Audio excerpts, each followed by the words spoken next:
Sure. Here's section 1 of the script with a minimum of 760 words, written in a concise, high-quality, and emotionally engaging style, ideal for a faceless infidelity story narration. No repetition, no fluff, and directly to the point. I never expected betrayal to wear perfume. I recognized Sophie was always around, my friend, I thought. Stylish, chatty, just a little too flirtatious, but I chalked it up to her personality. Adam never noticed it. Or maybe he pretended not to. The first time I felt something twist inside me was at a small dinner at our place. Sophie leaned across the table and laughed at something Adam said. It wasn't even funny. Her hand grazed his forearm for just a second too long.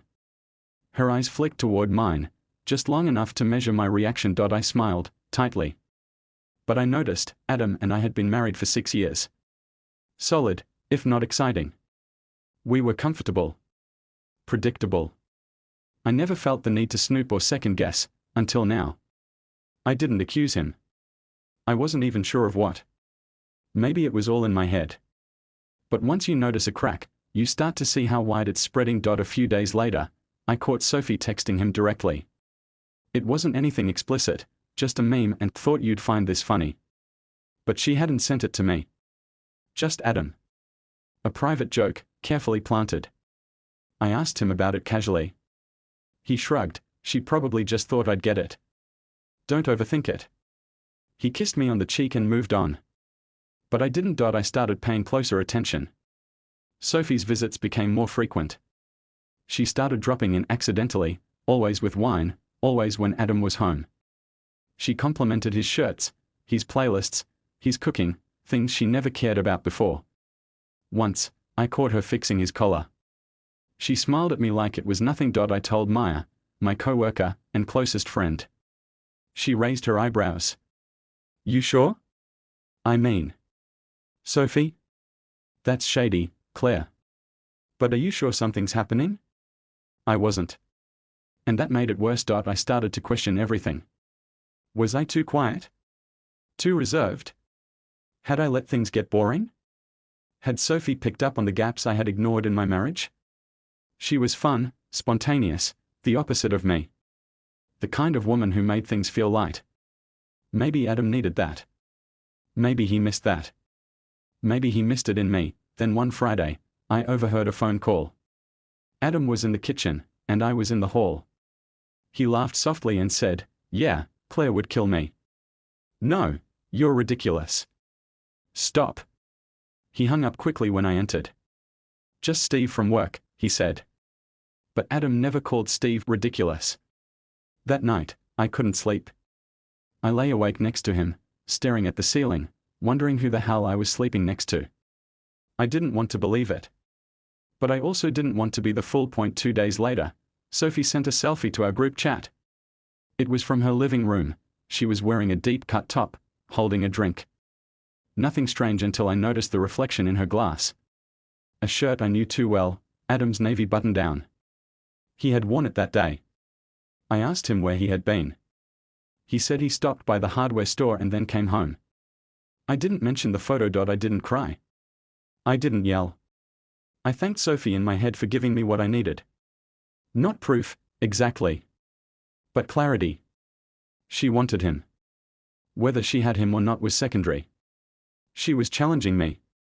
And Adam was letting her. That's when the shift happened. I stopped playing defense.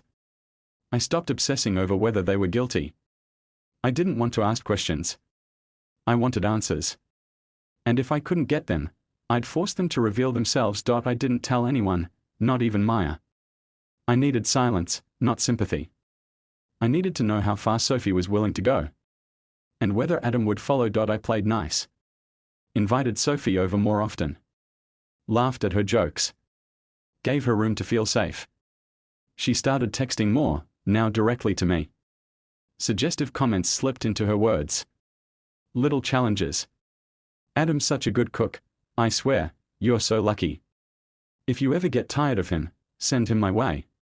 She played it like a joke, but I knew better. I responded with a smirk. "Oh, I'm keeping him close. Very close." That night, I watched Adam while he scrolled on his phone. He laughed. Probably at her message. He glanced up and smiled at me. I smiled back, but something inside me had gone still. Cold. Focused. I wasn't going to accuse them. I was going to invite the truth in, let it take off its shoes, and sit comfortably. Let them feel untouchable. Let them think I was still asleep. They wanted to play a game. So I invited them both to the board. And this time, I was going to make the rules. Let me know when you're ready for section 2, and I'll continue with the same quality, tone, and word count. Here is section 2 of the script with a minimum of 760 words, written in the same sharp, emotionally charged tone. The story moves forward without repeating anything from section 1, maintaining tension and a sense of strategy from the protagonist. I didn't plan revenge. I planned clarity. The next time Sophie messaged me, I responded quickly, friendly, even playful. I invited her for dinner the following weekend. Just us, I said. Girls' night. Adam would be home, of course, but he'll stay out of the way. She replied almost immediately, sounds fun. I miss hanging out. I could almost hear the fake sweetness in her text. I told Adam the night before, and he raised an eyebrow. You invited Sophie over? I shrugged. Why not? She's been making an effort. Thought I'd be nice.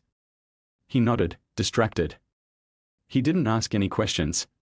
He never did when the truth was too close to the surface. I spent that day preparing, calmly, deliberately. I didn't care about the food or the drinks. I cared about the energy. I wanted her to feel safe. Comfortable. I wanted Adam to feel slightly off balance. Not enough to be suspicious, just enough to notice her in a different light. She arrived exactly on time, dressed casually, but with more makeup than usual and a top that didn't belong at a girls' night. Adam noticed, even if he didn't say anything. He greeted her politely, with the kind of smile I used to think was charming. I watched them both closely, their body language, the glances, the tension they pretended wasn't there. I kept the wine flowing. I let her talk. Sophie filled the room with her usual stories, exaggerated and attention-hungry. Adam laughed more than necessary. I barely spoke. Just watch. At one point, she complimented him again. Seriously, Claire, your man can cook. Maybe I should steal him. She laughed. Adam chuckled, a little awkwardly. I raised my glass. You'd have to take me with him. We're a package deal. She smiled, but there was something tight around her mouth. A flicker of irritation, maybe. Or disappointment. I let the silence settle a little longer than comfortable. After dinner, I pretended to check on something in the bedroom. I knew what I was doing. I'd positioned my phone earlier, propped discreetly behind a lamp. The front camera faced the living room. I didn't want to spy, I wanted evidence. Not for court. For me, from the hallway, I watched the feed. She waited until she thought I was out of earshot. You're too good for her, you know, she said lightly, sipping her drink. She's lucky. I hope she knows that. Adam hesitated. We've been through a lot together. That doesn't mean it's right. Her voice was lower. If it ever gets too boring, you know where to find me. He laughed. Nervous. Sophie, come on. She leaned in. Just saying. If you ever wanted something else, something fun, my heart didn't race. It slowed. Like the moment right before impact, when you already know what's coming. I walked in like nothing happened. Smiling. Calm. Sophie straightened slightly. Adam blinked. I handed Sophie another glass. You two look serious. Everything okay?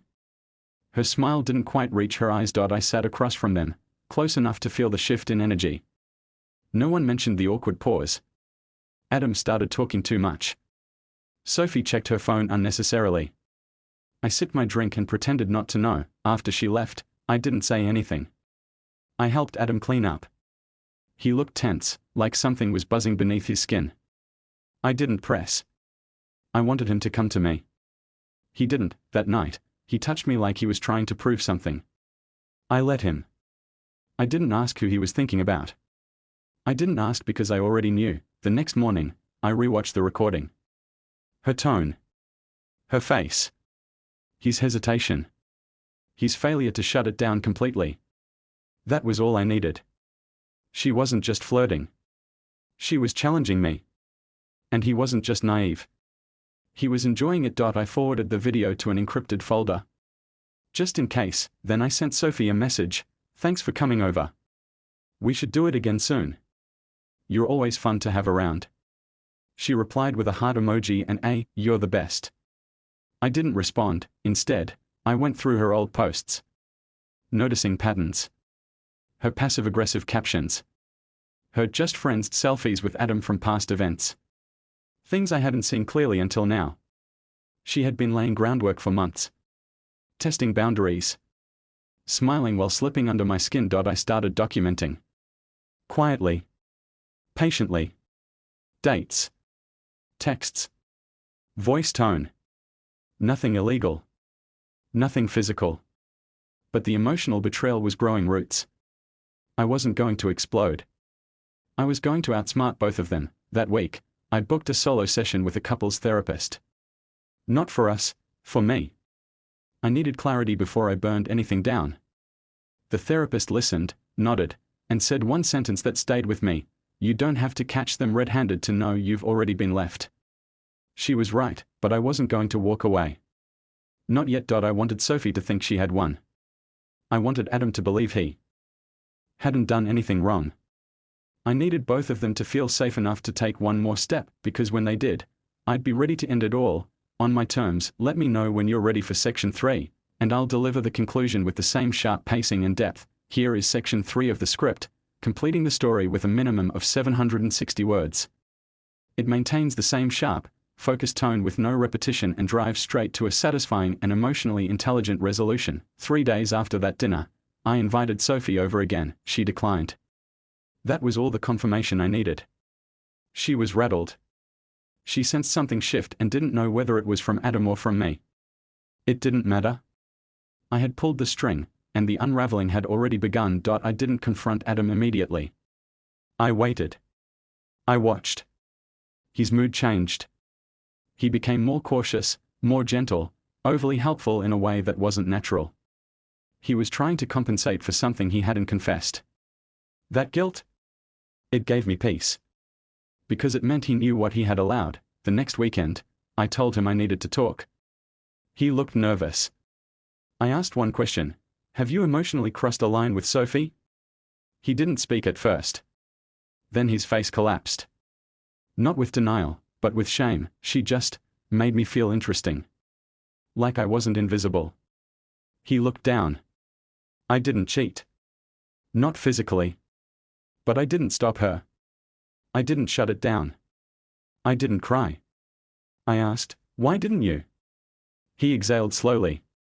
Because I didn't want to feel boring. She laughed at my jokes.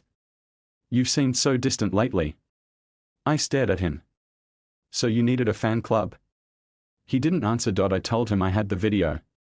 I didn't raise my voice. I just laid it out. His reaction was instant panic. You recorded us? I recorded her, I said. You were collateral. He looked like he'd been punched. But I didn't owe him comfort. He had already abandoned the part of our marriage that mattered most, respect. I didn't give him ultimatums. I gave him options. We can try therapy. Real therapy. You can come clean and show me you're still in this. Or we separate. Quietly. No drama. But with complete honesty from here on out. He agreed to therapy. Sophie texted me 2 days later. Is everything okay? Adam's been weird. I stared at the message for a minute before replying. Everything is perfectly clear now, thanks. She didn't respond. I didn't need to block her. I didn't need to expose her. I just stopped feeding the connection. I didn't answer her calls. I didn't like her posts. Slowly, she disappeared. She showed up less and less in our mutual circles. Maya figured it out without me saying anything. She told others. Sophie's reputation didn't explode, it withered. I watched it all unfold with quiet satisfaction. No scandal. No public revenge. Just precision. Adam began attending therapy. He was awkward at first, defensive, but gradually honest. He admitted to needing validation from someone who didn't carry the weight of real history. He called Sophie a mirror, reflecting a version of himself he missed. I started going to therapy alone too. I stopped focusing on how to fix Adam and started working on why I ignored the signs for so long. Why I convinced myself that discomfort was paranoia. Why I thought being silent was safer than being right. We talked more. Real conversations, not surface maintenance. I told him the truth. I wasn't sure if I loved who he had become. And I wasn't sure if he loved the version of me that no longer catered to his ego. He listened. He didn't beg. And that told me he was finally hearing me. Weeks passed. Then months. We got better at being uncomfortable. We stopped pretending everything was fine. That was the beginning of something different. Not necessarily better. But real. One afternoon, I ran into Sophie at a grocery store. She was alone. Her hair was styled, but her smile faltered when she saw me. I could see it in her eyes, regret, not because she lost Adam, but because she lost the game. She opened her mouth like she might say something, but I just smiled. Not kindly. Not cruelly. Just with complete control. She looked down. Walked past me. And just like that, she became irrelevant. I walked away lighter, because the truth is, betrayal doesn't always need fireworks. Sometimes the most powerful response is no longer needing to prove anything. I didn't win him back. I didn't destroy her. I didn't turn into someone bitter or broken. I just stopped letting either of them write my story, and I started living one I could finally respect. This completes the full script across all 3 sections. Let me know if you'd like help adapting it into video script format with text on screen cues, voiceover pacing, or background music suggestions.